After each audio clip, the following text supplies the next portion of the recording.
Assalamualaikum semua. Berjumpa kembali di channel Bibir Senja. Sebelum kisah ini merambat ke titik-titik sensitif, pastikan lotion disimpan, tisu dilipat, dan posisi duduk nyaman. Kalau suara ini bikin jantung deg-degan, atau bagian lain mulai ikut tegang, jangan lupa like dan subscribe. Karena malam ini, imajinasi Anda akan kami ganggu perlahan dan dalam. Terima kasih, dan selamat mendengarkan. Namaku Firda. Usia 33 tahun.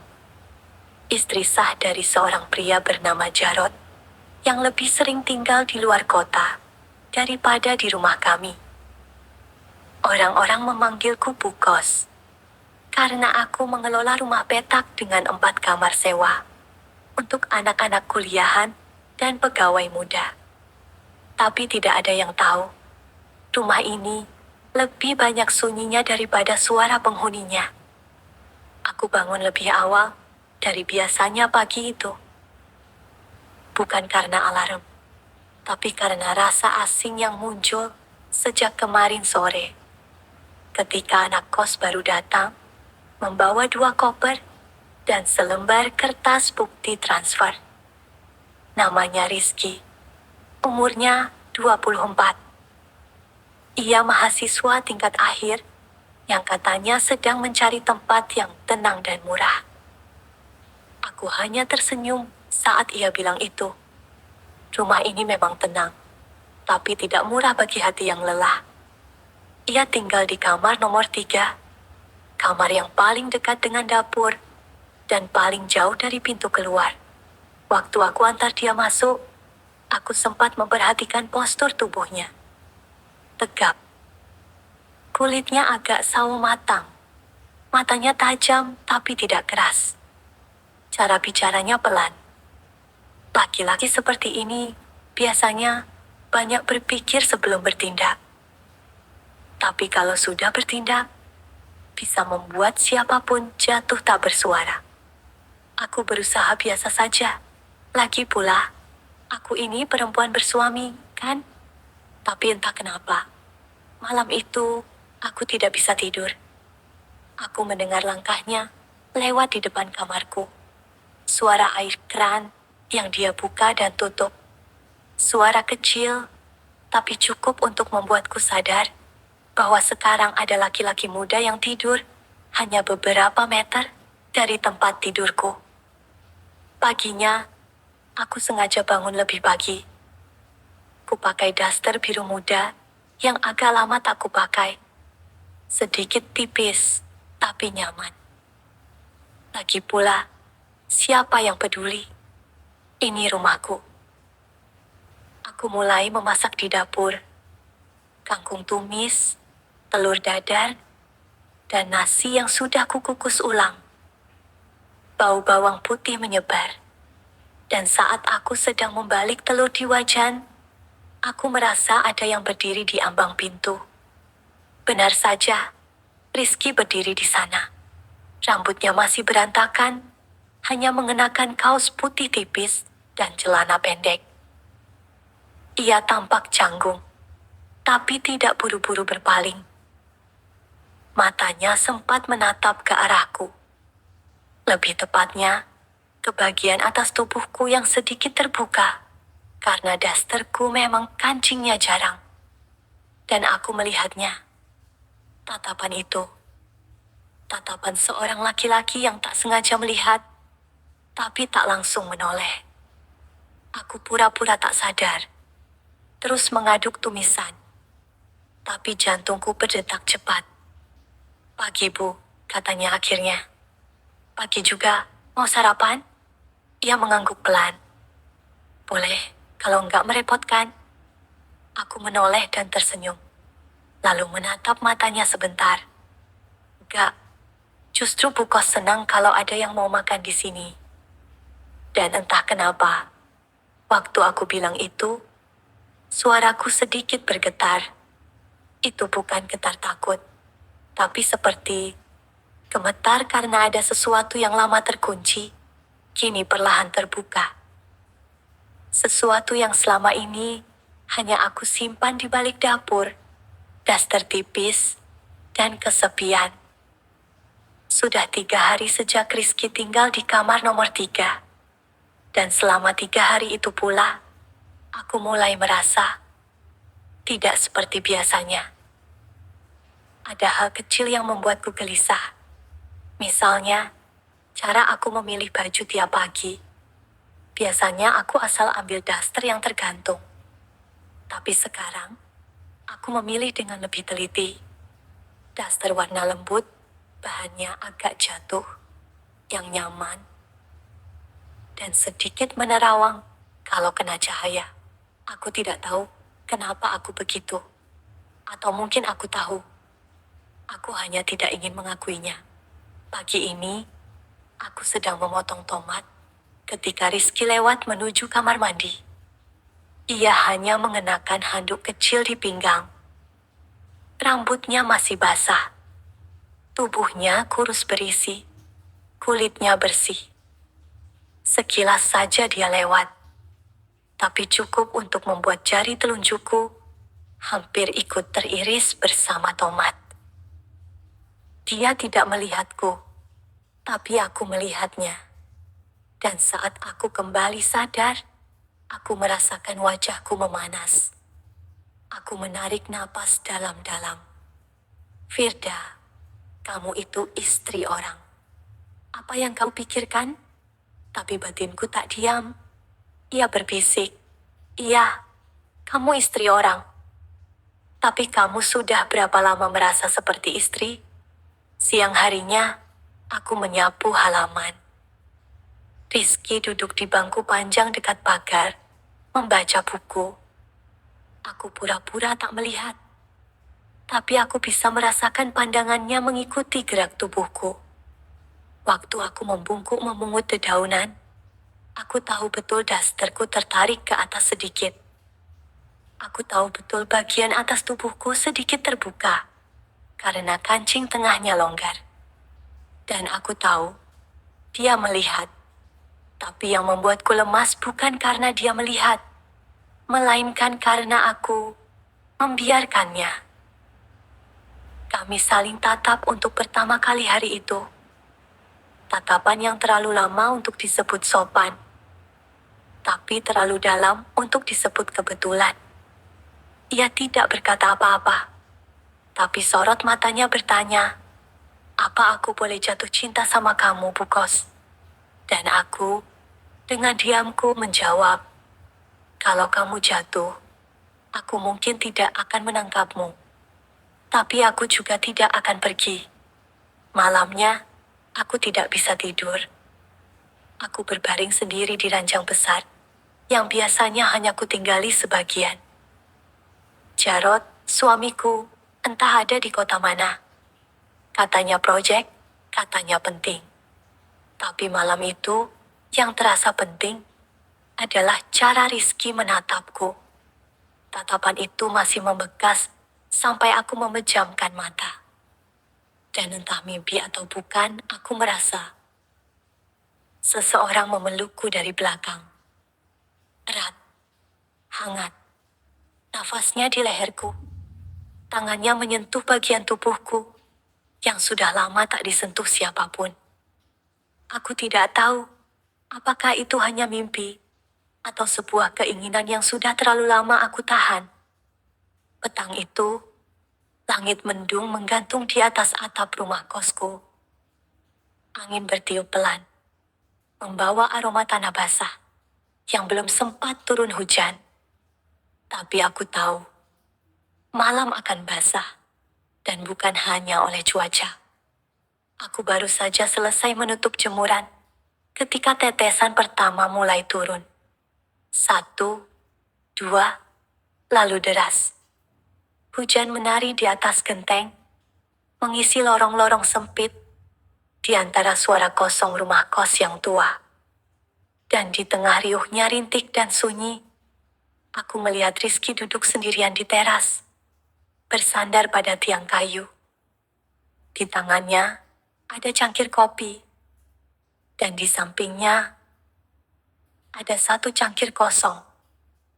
Seolah ia memang menungguku. Aku melangkah pelan ke arahnya, menyelimuti bahuku dengan syal tipis. "Kopi siapa itu?" tanyaku sambil tersenyum. Ia menoleh cepat. "Untuk ibu, kalau ibu nggak keberatan duduk bareng." Aku ragu sepersekian detik, tapi kakinya lebih jujur daripada hatiku. Mereka melangkah sendiri ke bangku di sebelahnya. Kami duduk dalam diam. Hanya suara hujan dan degup jantungku yang terlalu keras untuk bisa diabaikan. "Aku senang kos di sini, Bu," katanya tiba-tiba. Aku menoleh. "Kenapa?" "Tenang, hangat. Ada yang bikin beta." Aku tidak tanya siapa. Aku juga tidak pura-pura tidak mengerti. Aku hanya menyesap kopi sambil menatap hujan yang mulai deras. Dan saat itulah tanganku yang sedang memegang cangkir bersentuhan dengan tangannya yang tanpa sengaja bergeser ke arahku. Bersentuhan, diameter, dan tidak ada yang menarik. Tidak aku, tidak dia. Kami hanya membiarkannya. Menit itu terasa seperti 1 jam. Hangat kulitnya menyusup ke dalam kulitku yang lama, tidak disentuh siapa-siapa. Aku berani melirik ke samping. Dia sedang menatap tanganku, lalu pelan-pelan menoleh ke arahku. Matanya penuh tanya, tapi tidak memaksa. "Maaf ya, Bu," bisiknya, nyaris tak terdengar. Aku menarik napas, tidak menjawab, tapi tidak juga pergi. Tanganku tetap di sana. Karena dalam hujan malam itu aku tahu, aku sudah tidak bisa bersembunyi lagi. Bukan dari Rizky, tapi dari diriku sendiri. Kami tidak bicara banyak setelah itu, tapi tangan kami tetap bersentuhan. Dan ketika aku berdiri untuk kembali masuk, ia hanya berbisik pelan, "Terima kasih udah duduk di sini malam ini, Bu." Dan aku, dengan dada yang hangat dan sedikit gemetar, menjawab, "Aku yang harusnya bilang begitu. Sudah 2 malam sejak kejadian di teras itu. 2 malam sejak tangan kami bersentuhan. Dan tak satu pun dari kami yang menarik diri. Tapi sejak malam itu juga, tidurku tidak lagi sama. Biasanya aku bisa tidur cepat.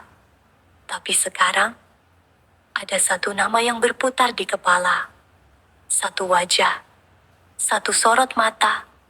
Satu sentuhan hangat di atas kulit tanganku yang tak kunjung hilang. Bahkan setelah 3 kali mandi. Dan tadi malam, aku bermimpi. Mimpi itu terasa terlalu nyata. Aku sedang berdiri di dapur, memasak seperti biasa. Dasterku yang tipis melambai pelan diterpa angin dari jendela. Lalu, Rizky datang dari belakang. Pelan, ia memelukku. Tubuhnya menempel di punggungku. Nafasnya hangat di tengkukku. "Aku pengen jagain ibu." Kalimat itu ia bisikan seperti doa. Dan pelukannya makin erat.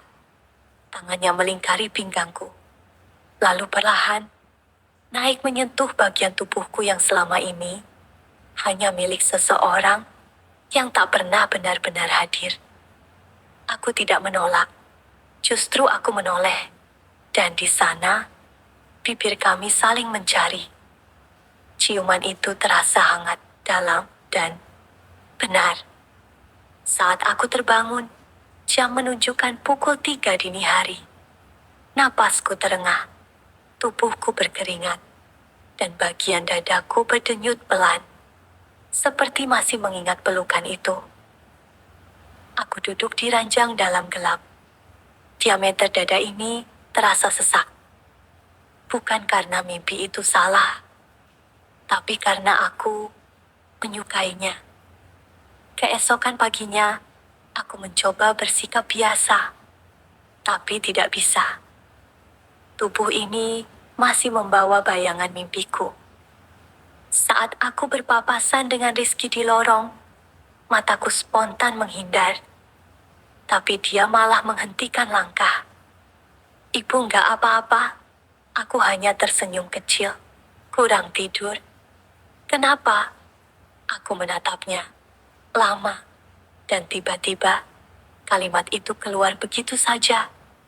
Karena kamu ada di dalam mimpi ibu. Ia tampak kaget, tapi tidak lari. Justru ia mendekat, sangat dekat. Kita, mimpi hal yang sama enggak, Bu? Aku ingin berkata tidak, tapi aku takut berbohong. Lalu aku hanya berkata, pelan. Kalau iya, berarti mimpi itu bukan cuma mimpi. Sejak mimpi itu, aku mulai melihat Rizky dengan cara yang lain. Sebelumnya dia hanya anak kos. Sekarang, dia seperti sesuatu yang diam-diam tumbuh di ruang paling rapuh dalam diriku. Bukan cuma karena dia tampan, muda, atau perhatian. Tapi karena ia membuatku merasa hidup kembali. Jarod masih di luar kota. Katanya proyeknya diperpanjang. Katanya akan kirim uang minggu depan. Aku hanya menjawab ya, tanpa banyak tanya. Karena semakin aku bertanya, semakin aku sadar. Aku tidak lagi peduli. Pagi itu, aku merasa lemas. Mungkin karena mimpi yang terlalu nyata, atau karena rasa bersalah yang pelan-pelan berubah jadi candu. Aku sedang berdiri di dapur, membuka tutup panci. Tapi tubuhku seperti kehilangan keseimbangan. Aku menopang diri di meja, lalu duduk perlahan di kursi kayu dekat lemari es. Rizky yang tadinya sedang menyapu halaman, masuk dan langsung menghampiri. Ibu kenapa? Kelihatan pucat. Aku menggeleng. Gak apa-apa, cuma capek sedikit. Tanpa banyak bicara, dia duduk di hadapanku. Lalu, sesuatu yang sederhana, tapi membuat seluruh tubuhku bergetar. Tangannya menyentuh lututku, lalu bergerak naik, lalu pelan-pelan berdiri dan membungkuk, memelukku. Bukan pelukan sekilas, tapi pelukan yang dalam, erat. Kepalaku bersandar di dadanya. Dan untuk pertama kalinya, aku mendengar detak jantungnya dari jarak sedekat ini. Kencang, ragu, tapi nyata. Aku di sini, Bu, bisiknya. Kalimat itu sederhana, tapi aku hancur karenanya. Tanganku naik, membalas pelukannya. Aku tidak tahu kenapa aku tidak menolak. Tapi aku tahu betul kenapa aku membalas. Karena aku sudah terlalu lama tidak dipeluk seperti ini. Karena aku sudah terlalu lama memeluk kesepian, bukan seseorang. Saat kami melepas pelukan itu, matanya menatapku dalam. Tangan kami masih saling menggenggam. Dan aku tahu, sejak detik itu, kami sudah melewati garis yang tak bisa kembali. Pagi itu seperti pagi biasa. Tapi tubuhku tidak merasa biasa. Karena malam sebelumnya, aku masih bisa merasakan pelukannya. Hangatnya masih tertinggal di bahuku. Dan aku tidak tahu harus bagaimana untuk menghilangkannya. Atau mungkin aku tidak ingin menghilangkannya. Aku memasak seperti biasa. Telur, tumisan bayi, ayam, dan teh manis. Tapi pikiranku tidak ada di dapur. Pikiranku ada di pelukan itu. Di detak jantung Rizky. Di suaranya yang berkata, aku di sini, Bu. Aku tahu, aku harus menjaga jarak. Tapi yang aku lakukan malah sebaliknya. Aku justru memasukkan 2 sendok gula ke teh yang biasanya hanya 1. Dan ketika dia muncul di ambang pintu dapur dengan senyum kecil dan rambut yang masih berantakan, aku tahu Pagi itu tidak akan berakhir biasa. Masak lagi? Katanya sambil duduk di kursi rotan dekat rak piring. Aku mengangguk. Udah kebiasaan. Tangan kalau nggak sibuk, pikirannya kemana-mana. Dia tertawa kecil. Sama Bu. Kami diam sejenak. Hanya suara air di wajan dan detak yang terlalu keras dari jantungku sendiri. Lalu tiba-tiba, sendok garamku jatuh ke lantai. Refleks, aku membungkuk. Begitu juga Rizky. Dan di bawah meja dapur itu, mata kami bertemu. Dekat, terlalu dekat. Aku ingin mundur, tapi tubuhku tidak bergerak. Rizky tak berkedip. Matanya menatapku seperti menatap seseorang yang ia cintai diam-diam. Matanya bertanya, bolehkah? Aku tidak menjawab dengan kata, tapi aku juga tidak memalingkan wajah. Dan saat dia perlahan mendekat, aku menutup mata. Ciuman itu terjadi di antara kompor yang masih menyala dan toples gula pasir yang belum ditutup. Perlahan, ragu, lalu dalam. Tangannya menyentuh pipiku, lalu rambutku, lalu pinggangku. Aku tidak tahu siapa yang pertama menarik napas lebih dalam. Tapi aku tahu, ketika ciuman itu terputus, ada sesuatu dalam diriku yang ikut runtuh. Maaf, katanya. Pelan, aku menggeleng. Jangan minta maaf, karena memang tidak ada yang salah dengan perasaan ini. Yang salah hanya di mana dan kapan ia tumbuh. Malam itu hujan turun sejak maghrib. Deras. Angin memukul jendela dapur. Listrik sempat mati 2 kali. Rumah kos sunyi, hanya kamar Rizky yang terlihat masih menyala dari celah pintu. Lampunya hangat, seperti cahaya lilin. Aku berdiri lama di depan cermin. Memakai daster tidur berwarna krem yang agak lama tidak kugunakan. Rambutku kukepang separuh, lalu kubiarkan jatuh di bahu.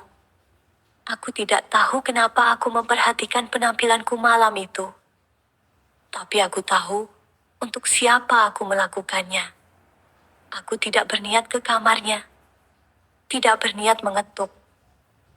Tapi langkahku pelan-pelan bergerak sendiri, membawaku ke lorong sempit yang sudah terlalu sering kulalui sebagai pemilik kos.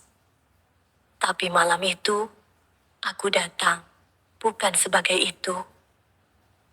Pintu kamar nomor 3 sedikit terbuka. Aku mengintip dan menemukan Rizky duduk di lantai, bersandar ke kasur, mendengarkan hujan, sambil menatap kosong ke langit-langit. Boleh masuk? Ia kaget sedikit, tapi tersenyum kecil. Pintu nggak pernah terkunci buat ibu. Aku masuk.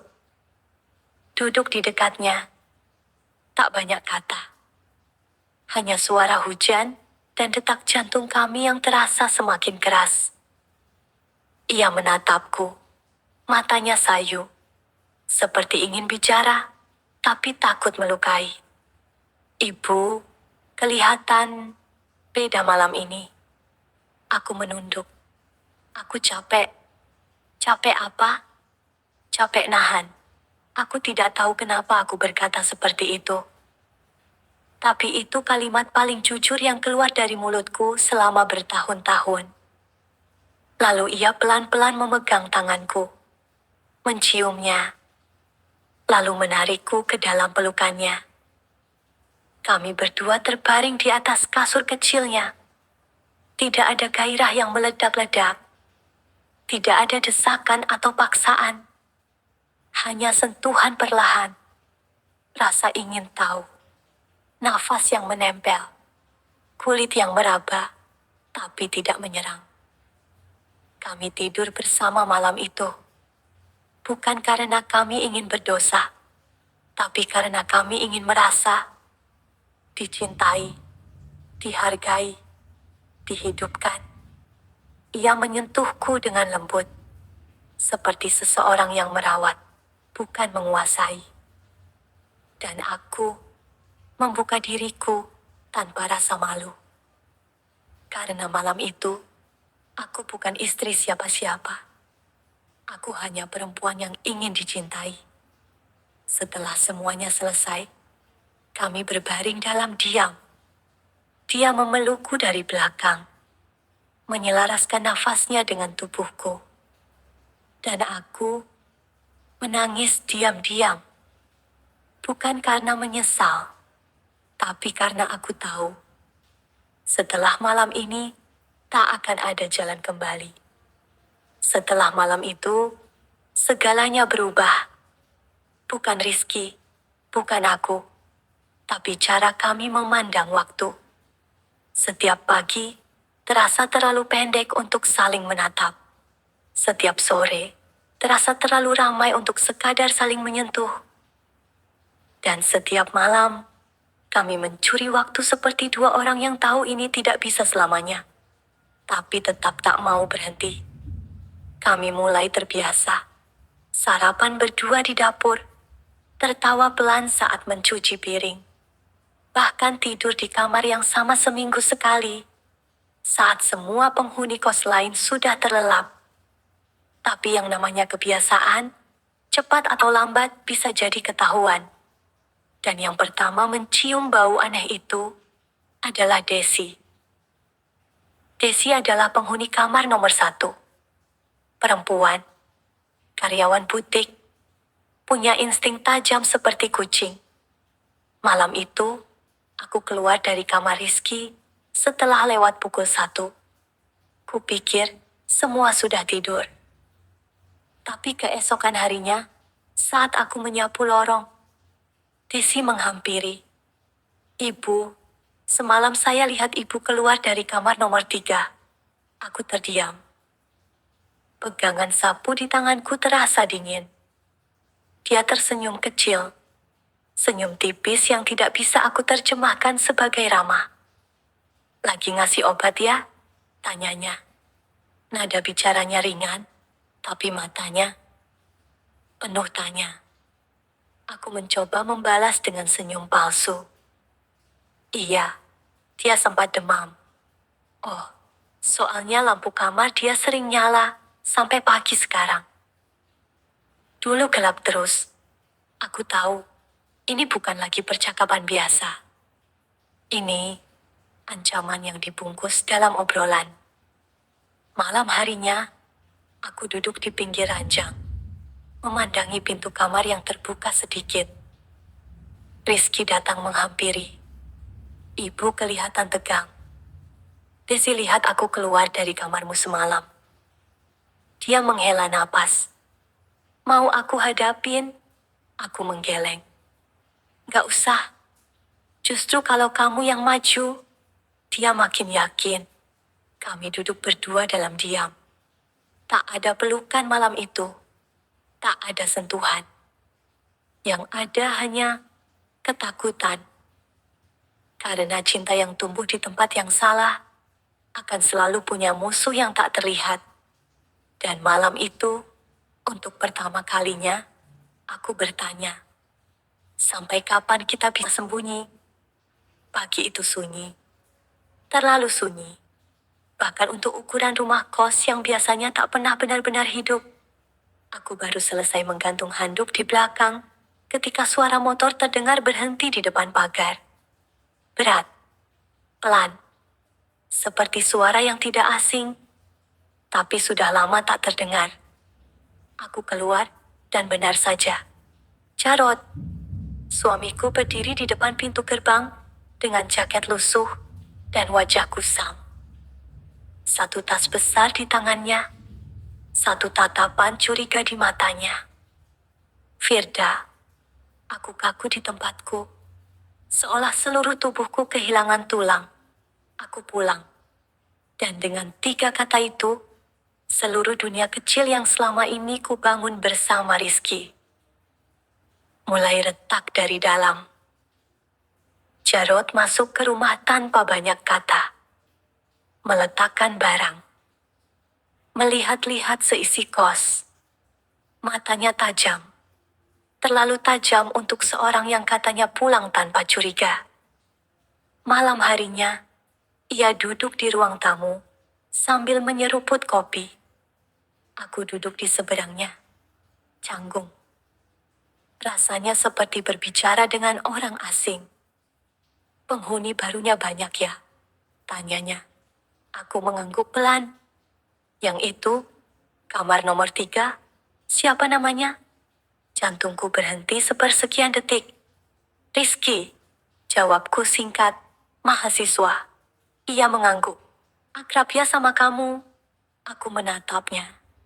Semua anak kos memang saya perlakukan baik, Mas. Dia tertawa pelan. Sinis. Saya cuma nanya, kok kamu jawabnya defensif? Aku diam. Lalu dia menyandarkan tubuh, menatapku dengan tatapan dingin yang tak bisa kuterka. Aku pulang, bukan karena proyek selesai. Aku menahan napas. Aku pulang karena orang mulai ngomongin kamu. Katanya, Bu Kos sekarang suka keluar malam. Katanya kamar nomor 3, lampunya nggak pernah mati. Katanya, Firda nggak kesepian lagi. Dan di detik itu, aku tahu. Segalanya sudah tidak bisa ditutup lagi. Aku bangkit dari duduk. Aku capek, Mas. Tunggu. Dia berdiri juga. Kamu nggak mau klarifikasi? Aku menoleh. Apa yang harus aku klarifikasi? Kalau kamu percaya gosip, silakan percaya. Kalau kamu percaya aku, duduklah. Dia terdiam, tapi tidak duduk. Dan aku pun berjalan menuju kamar. Malam itu, aku tidak tidur bersama siapa-siapa. Aku hanya tidur dengan satu pertanyaan yang berputar seperti kipas angin rusak di langit-langit. Apa cinta yang salah, pantas dipertahankan? Kalau yang benar, tak pernah pulang. Aku duduk di meja makan sendirian. Di depanku secangkir kopi yang sudah dingin.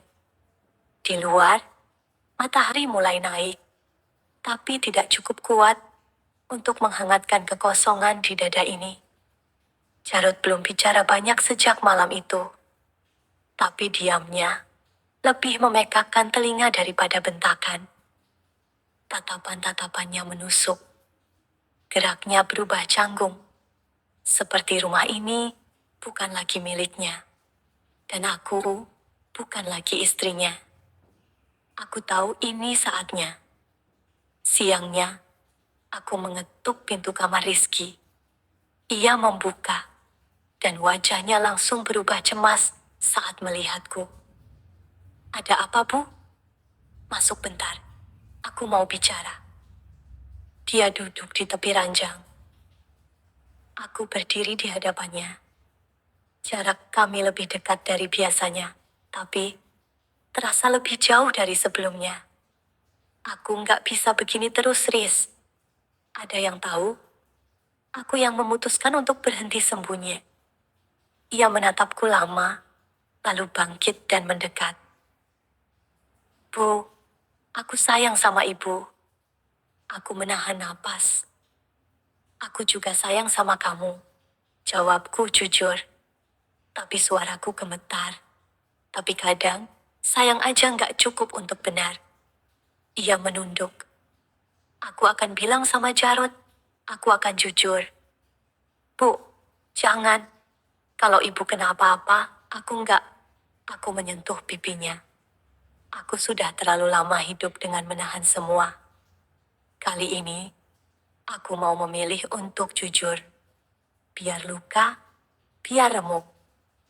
Tapi ini harus selesai. Malam harinya, aku duduk berdua dengan Jarod di ruang tengah. Lampu sengaja kuredupkan, karena cahaya terang kadang terlalu kejam untuk pengakuan yang gelap. Aku ada yang mau aku akui, Mas. Dia diam. Aku, selama kamu pergi, aku dekat dengan Rizky. Dia masih diam. Bukan cuma dekat, napasnya mulai berat. Tapi dia tidak berkata apa-apa. Aku tahu aku salah. Aku tahu aku melukai kamu. Tapi aku lebih takut kalau aku terus hidup sebagai orang yang pura-pura utuh. Padahal hancur. Dan akhirnya, setelah sekian lama, dia bicara. Kenapa dia? Aku menatapnya. Mata kami bertemu dalam ruang sunyi itu. Karena dia melihat aku. Karena dia mendengar aku. Karena dia hadir. Kami sama-sama menangis malam itu. Tapi bukan tangisan saling membenci. Itu tangisan orang-orang yang tahu. Mereka sudah kehilangan sesuatu. Yang bahkan mereka sendiri tidak bisa selamatkan lagi. 3 hari setelah pengakuanku pada Jarod, Rizky mengetuk pintu kamar malam-malam. Tidak seperti biasanya, tidak membawa senyum, tidak membawa pelukan, tidak membawa rasa rindu. Hanya membawa sebuah koper kecil dan wajah yang sangat tenang.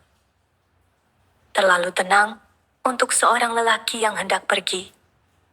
Aku pamit, Bu. Aku berdiri di ambang pintu. Membeku. Kenapa? Tanyaku, meski aku tahu jawabannya.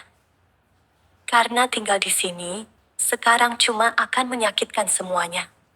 Ibu, saya, Pak Jarod, bahkan Desi dan penghuni lain juga udah mulai pasang telinga. Aku menunduk. Kamu bisa tinggal di tempat lain, tapi tetap dekat. Kita masih bisa. Ia langsung memotong, lembut tapi tegas. Kita tahu, ini nggak bisa dilanjutkan, Bu. Dia mendekat, menyentuh pipiku. Matanya mulai berair. Kalau saya tetap di sini, saya nggak akan bisa berhenti mencintai Ibu. Tangis itu akhirnya jatuh. Tangis yang tak teriak, tak histeris, tapi diam-diam menyayat. Aku mencoba menahan Rizky. Tapi aku tahu, ini bukan tentang ingin atau tidak. Ini tentang tahu kapan harus berhenti. Agar yang tersisa tidak berubah jadi kebencian. Dia memelukku pelan, seperti memeluk musim terakhir. Terima kasih karena pernah jadi rumah, Bu. Dan ia pergi. Tanpa kata selamat tinggal yang manis. Tanpa janji akan kembali. Hanya meninggalkan bau sabun di kamarnya. Dan segenggam ingatan yang tidak akan pernah bisa kusimpan dalam laci manapun. Malam-malam setelah itu sunyi. Jarod masih tinggal. Tapi lebih banyak menghabiskan waktu di luar. Tak banyak bicara. Tak juga bertanya. Aku kembali jadi ibu kos. Menyapu halaman. Menyetrika. Membuka pintu. Untuk paket koset. Tapi ada satu pintu yang tidak akan pernah kubuka lagi. Pintu kamar nomor 3. Sudah 2 bulan sejak Rizky pergi. Kamar nomor 3 sekarang kosong. Aku belum menyewakannya. Bukan karena tidak ada yang mau. Tapi karena aku belum siap mendengar tawa baru dari balik pintu yang pernah menyimpan rahasia paling dalam hidupku. Jarod masih tinggal di sini. Tapi kami seperti 2 orang yang hanya berbagi atap. Bukan lagi rasa. Kami tak bertengkar. Tak saling menyalahkan. Tapi sejak malam itu, kami juga tidak pernah menyentuh topik tentang kita. Mungkin ini yang disebut akhir yang tenang. Bukan karena tak ada luka, tapi karena masing-masing sudah lelah berdarah. Malam ini, aku duduk di kamar, sendiri. Dengan buku harian tua di tangan. Dan untuk pertama kalinya setelah semua ini, aku menulis. Untuk diriku yang pernah kesepian, aku tahu kau tidak salah, karena ingin dicintai. Aku tahu kau bukan perempuan jahat, karena jatuh cinta pada yang tak seharusnya. Tapi kau harus tahu, cinta tidak selalu berarti harus memiliki. Kadang cinta datang untuk menyadarkanmu bahwa selama ini kau hidup setengah. Dan kini, saat semuanya telah hancur, mungkin ini waktunya membangun dirimu sendiri kembali. Bukan untuk siapa-siapa, tapi untukmu. Firda, aku tidak tahu apakah aku akan bertemu Rizky lagi. Mungkin tidak. Mungkin ia sudah hidup di kota lain, dengan perempuan yang bisa dicintainya dengan tenang.